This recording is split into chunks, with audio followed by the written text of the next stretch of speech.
Hey, did you know it's Captain America's 75th birthday this year? It's a long time, and I decided to celebrate by taking a look at his adventures in the early 1970s.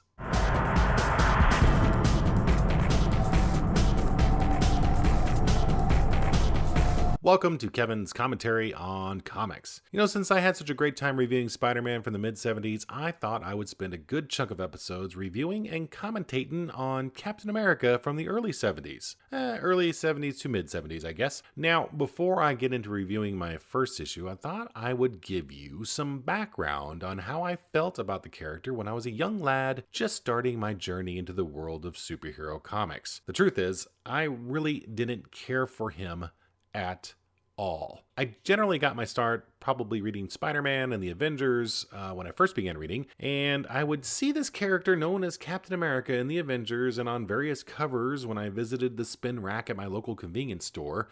In the early Avengers issues that I read, Cap really didn't play a big part. This was probably around the initial appearance of Graviton and the Count Nefaria storyline. I just remember him being kind of a jerk, questioning Iron Man's leadership all the time in those issues, and boy did that escalate over time. I also noticed that he seemed to be on just about every super team, judging by the covers I saw. He had the Avengers, he had Invaders, and probably the Defenders. Little did I know that the Invaders were set in World War II, and that the Defenders generally had new members coming in and out of the group all of the time. So as I read more of the Avengers, I slowly gained an appreciation for Captain America, but never read his solo book for quite some time.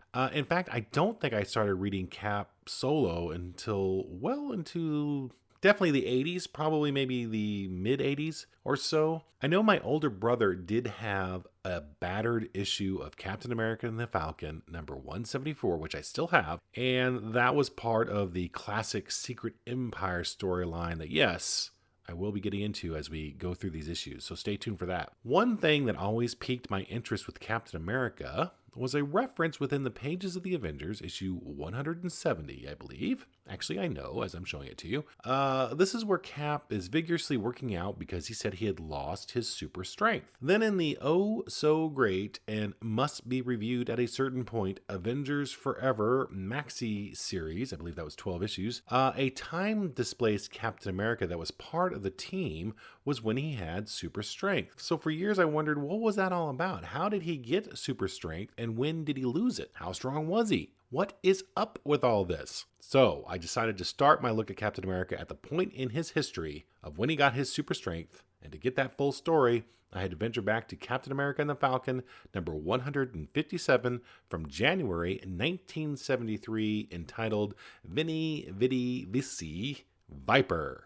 I'm not sure I got that pronounced all right. I know I got the Viper right. Maybe the other ones were not right. This was written by Steve Englehart and Steve Gerber, with cover and interior art by Sal Buscema. Now this one opens, as most comics do, with Captain America facing off against some thugs who jump him in the name of the Cowled Commander.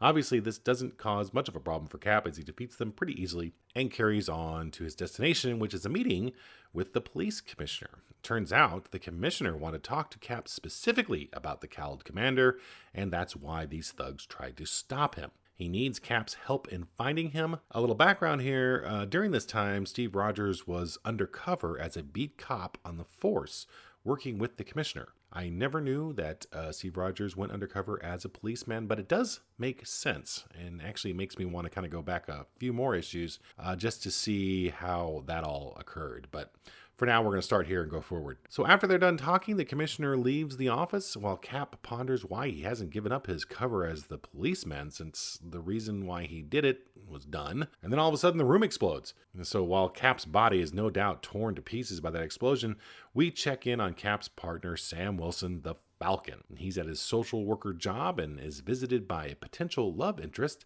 Lila Taylor. Now, at this point, she doesn't know that Sam is the Falcon and has actually been helping the Falcon out. She's a big-time black activist and doesn't think social work is good for the black people, so her opinion of Sam is pretty low. She also thinks the Falcon is super groovy, to use 70s vernacular. So Sam leaves and decides to clear his head as the Falcon. Now, here is something I did not realize. Some more new information from me, the longtime comic book reader. Now, when the Falcon first appeared, his costume was mostly green and yellow, I believe. I thought he had switched over to his familiar red and white costume when he got his wings, but this issue is telling me otherwise. He had the red and white costume for some time prior to getting his wings. Honestly, I went back to see when it changed because I kind of wondered if they just recolored this for the digital issues. You know, I read all my back issue stuff courtesy of Marvel Unlimited, don't you know? And I know that they have gone back and edited some text that may have been okay at the time, but didn't really hold up in current day standard. Specifically, I can remember one panel where Iron Man is telling Captain America that, hey, maybe you need some solid dick from a Man of Steel or something like that. And back in the day, solid dick meant advice, not what maybe you are thinking it means. So they did change that to solid advice, I believe. But at any rate, the discovery that the Falcon has had his red and white costume prior to getting his wings was a nice little treat for me. So the Falcon visits local mobster Boss Morgan for no real apparent reason other than to be threatening, I guess. Actually, that's not true. There is more to it. While he's talking to Morgan, Morgan gets a phone call informing him that Captain America was killed in an explosion. So that's why the Falcon is there, basically as a story device to get this information to the Falcon so he can go investigate, and investigate he does. And when he gets there, Sharon Carter shows up exclaiming that Cap is dead. The Falcon doesn't believe it, but thinks if Cap did live through it, it would be a miracle. So while he's investigating, he sees a glint of metal on a nearby rooftop and decides to go check it out and comes face to face with the Viper. And the Viper conveniently explains to the Falcon his origin story, that he was an advertising executive who got tired of selling other men's products, and when the cowled commander wanted men, he answered, with a vengeance. Okay. I didn't realize ad execs had such animosity or access to supersuits. So the two fight, and the Falcon had the early upper hand when the Viper strikes him with a venom-dipped dart. Oh, and I should mention here that the Viper likes to use ad phrases when he talks, like, try it, Falcon, you'll like it. I have to admit, this is one of the weirder backstories to a villain that I've ever seen. So as the Falcon falls, guess who's there to take on the Viper now? You got it, Captain America. Cap claims his shield took the brunt of the blast, although if you do remember from the panel I showed you, with the explosion, his shield is flying out of it. So how exactly that took the brunt of the blast, I'm not really sure, but anyway, Cap and the Viper fight, and when Cap pins the Viper under his shield, the Viper explains that only he has the antidote to cure the Falcon. If Cap lets him go, the Viper will give it to him. So Cap does so, and true to his word, the Viper does give him the antidote, but also throws a venomous dart at Captain America. Now Cap only has 2 minutes of life left, and the issue closes with Cap succumbing to the effects of the venom. Holy moly! 2 instances in the same issue where it appears Cap is done for? Man, that is a lot of action. So I'm Kevin, and that was my commentary. Like I said at the top, I didn't read Captain America until well into the 80s, so reading this was actually pretty cool. What I really noticed was how consistent Sal Buscema has been throughout his career.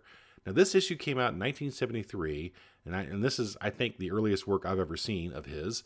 And I remember his work on The Incredible Hulk, The New Mutants, Thor, and Spectacular Spider-Man for a long time, and the art in 1973 looked pretty much the same as it did in the 80s when I was reading the aforementioned titles.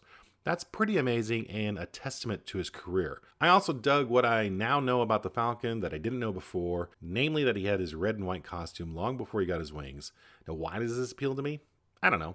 I guess I just figured there really wasn't anything from the old days of comics, even ones I've never read before, that would be new or surprising to me. You pick up so much, even without having to read a monthly issue, that, you just think you know everything. So, shame on me, I don't know everything.